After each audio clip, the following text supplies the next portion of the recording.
Hello guys, it's just me and Tommy hanging out.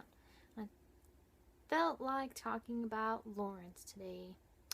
I have his story kind of written out, not the whole thing, and it's not like written like a story really, it's just like for me to remember it, so I thought I'd tell you guys about him since he's really awesome and I really like him a lot, and I haven't talked about him yet, so I will read you this, and hopefully it doesn't sound too dumb.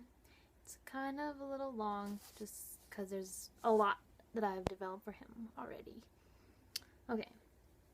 Lawrence is the third child of a king and a queen. I think the king's name is going to be Byron. I think the queen's name is going to be Eleanor, but I don't know yet.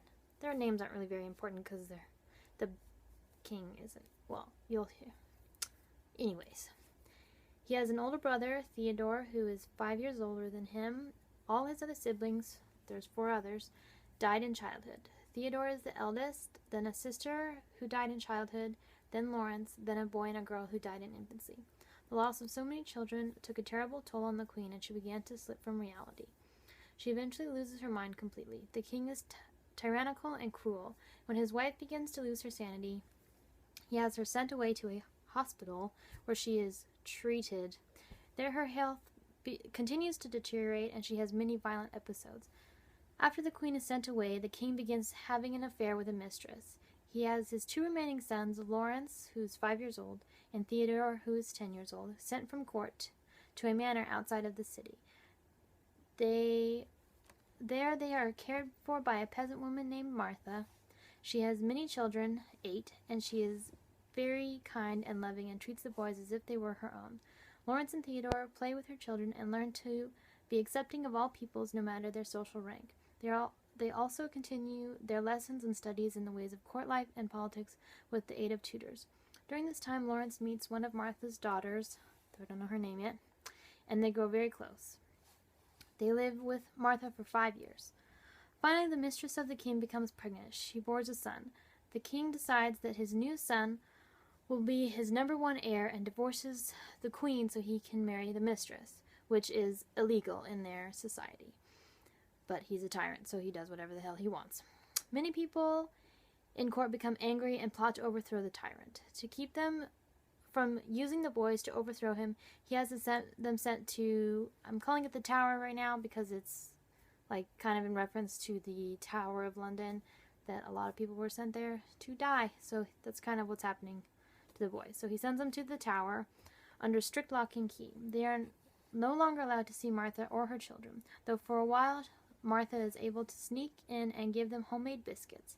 She also is able to sneak letters between Theodore and the plotters to try to have them rescued and to put Theodore into power. Eventually, that is stopped by the recruitment of harsher guards. The boys are in prison for 3 years. Life is very miserable for them there. The only comfort they have is in each other, and they grow very close.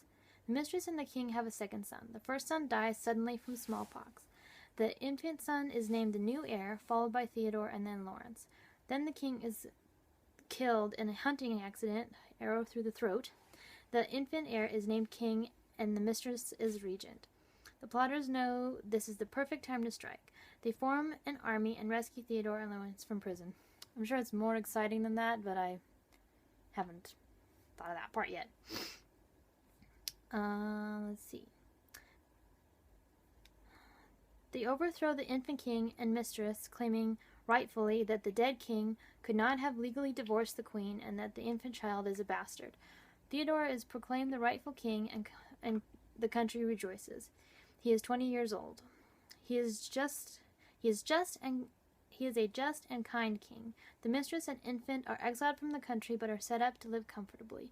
Because of his time spent with Martha and her children, he knows the plight of the poor and makes efforts to better life for them.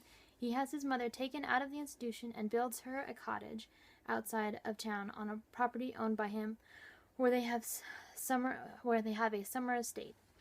He hires Martha to care for her and gives her a generous salary. There the queen mother's health improves greatly and she has less fits and is much happier. The boys visit her often. It has been a year since Theodore has become king. So when I have the BJD is whenever you really start to see Lawrence and his growth. Like, that's all of his pre-history before he is going to be in the form that I'll have him in when he's going to be like 16. So all of that has happened and is the past. And now, once I get the BJD, that's whenever we'll start learning more about him and his further development. Lawrence, who's 16, is a quiet and moody boy. He has been very traumatized from his time spent imprisoned. He suffers from bouts of depression. Even though he is moody, he is very kind and generous. He has no interest in politics or becoming king. He enjoys studying science and biology. He hopes to become a scholar. He spends a lot of time studying, but also greatly enjoys hunting. He has a hunting dog that follows him everywhere. I don't know that guy's name yet. One of his favorite pastimes is to read books or write letters to his mother while he sits under his favorite tree. And then, the plot thickens. One time, while he's sitting there, the girl from his childhood, who I think I'm going to name Felina, but I'm not sure yet. The girl from his childhood walks by and greets him. She is followed by her sheepdog. They talk and reacquaint each other while their dogs play in the field. She's bubbly and sweet and carefree. She has big curly brown hair and freckles. Lawrence falls in love with her, though he doesn't say anything.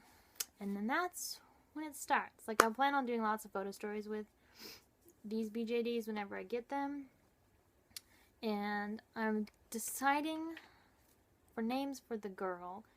Either Felina, like I said, or Janer, which is a reference, it's a kind of a reference to a Twilight Zone episode where you guys might not have seen the episode, but the young girl character's name is Jaina, but the way that the old man says her name, it sounds like Janer with an R instead of an A at the end. And I think Janer is like a really awesome name. Like, I think it's so interesting. So, Felina or Janer, I don't know. I really like Janer a lot. So, you can vote if you want. The one person who comments on my videos, who you know who you are. You can tell me your opinion if you want, but I kind of like Felina because it reminds me of like fawns and Bambi, and that's kind of how I see her, as like innocent and sweet like a fawn. But then I also really like Janer. So I don't know. I have a while to decide, since I don't know when I'll get her. I don't know when I'll get Lawrence. So, and I'm gonna get Lawrence first, and then I'll get her. And I thought about, like, I could get Theodore too, and it would be cool to get one of his mom. But that would be way, way down the road. I'd want to get Tommy first before I do that. So that's Lawrence. I think he's awesome. And like, after I created his character, I was like, he is very much like my husband. How very interesting. Not that my husband was imprisoned in a tower, but like his personality and all that. That's very much like my husband. And then I was like, his girlfriend, bubbly and carefree. Boy, that sounds familiar too. So I guess I write what I know, I suppose. And even with Tommy, like, her tricksy and like feisty and messing with her guy she likes, like, so yeah, I guess they're just extensions of me. I don't know what other kind of character I'd want to write about. I don't even know if I want to write them down. Like, I kind of do, but I'm not much of a writer. So I don't know. I'm more crafty than... But I do like writing. I like writing my blog, but I don't know how to write stories, really.